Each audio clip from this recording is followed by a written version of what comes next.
primera semilla del proyecto nos tenemos que ir al año 2014, cuando yo veo un documental en televisión que hablaba sobre el tema de los bebés robados. Y explicaba un poco la dimensión del asunto, y yo quedé impactado porque nunca había oído hablar de ese tema, y al ver el documental, bueno, lo primero que pensé fue que cómo era posible que algo tan gordo como parecía hubiera ocurrido, y sobre todo que yo nunca hubiera oído hablar del tema, ¿no? en toda mi vida. Y empiezo a documentarme, empiezo a leer bibliografía y a ver documentales, y empiezo a entrar un poco en el tema y en ese universo, que es un universo, bueno, muy grande, muy complejo. Hay muchísima documentación, y en toda esa documentación y en toda esa bibliografía, el nombre de Peña Grande, que es el reformatorio para menores adolescentes embarazadas, aparecía de forma recurrente. Lucía, ¿tú te acuerdas lo que te contaban de pequeña? Lo de que los niños los traía la cigüeña. ¿Te acuerdas de eso? Pues ahora tú eres la cigüeña. Lo llevaban monjas, pero pertenecía al Patronato de Protección a la Mujer. El Patronato de Protección a la Mujer era un estamento que se creó después de la Guerra Civil, que lo fundó Carmen Polo, que era la mujer de Franco. Cuando lees la documentación de la época y de su fundación, básicamente se dedicaba, el objetivo era la dignificación moral de la mujer, y por apartarla un poco del mal camino, y reconducirla, digamos, un poco hacia la moral católica. ¿Estás mal? Un poco. Tú sabes por qué estás aquí, ¿no? Estoy tranquila, Vale, y yo, muy tranquila. y yo vale, también, vale. venga. Bienvenida a Peña Grande.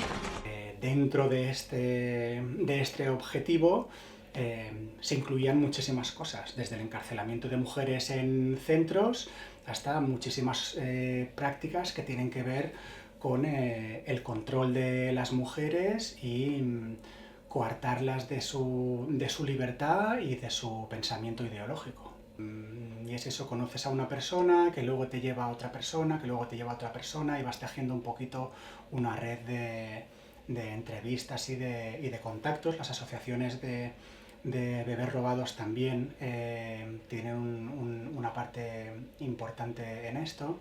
Entonces, poco a poco fui dando forma a una película que abordara el tema de los bebés robados, pero me parecía que también era importante explicar cómo este centro había existido y qué es lo que ocurría allí dentro.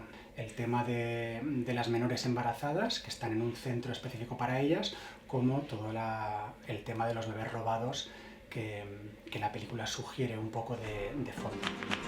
¿Y tú qué vas a hacer con el niño? Cuando se lo dije a mi novio me dio una paliza. Y cuando se lo dije a mi padre me dio otra.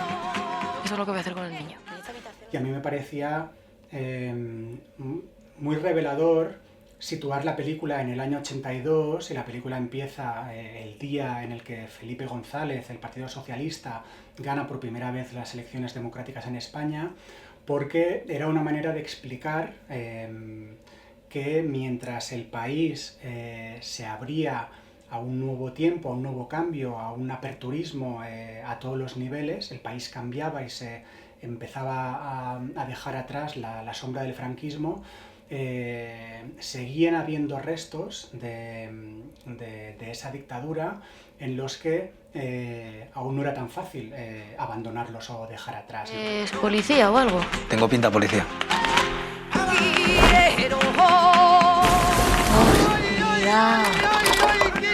Sí que es cierto que algo que ha ocurrido es que han habido mujeres o parte de la gente implicada en todos estos casos que han sentido, digamos, que la película no les representaba porque la película era muy blanda y era muy... ellas dicen que la película edulcora una época o una etapa, ¿no?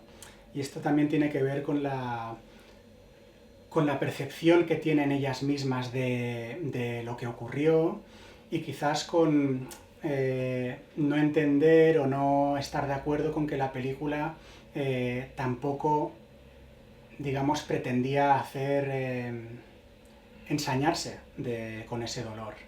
Y por eso la película está contada desde el punto de vista de unos adolescentes que al fin y al cabo están pasando por un momento vital de su vida donde hay más emociones y se impregnan de más cosas que no solo del propio dolor inherente a todo lo que están viviendo, ¿no? Y eso ha generado, bueno, algo de controversia.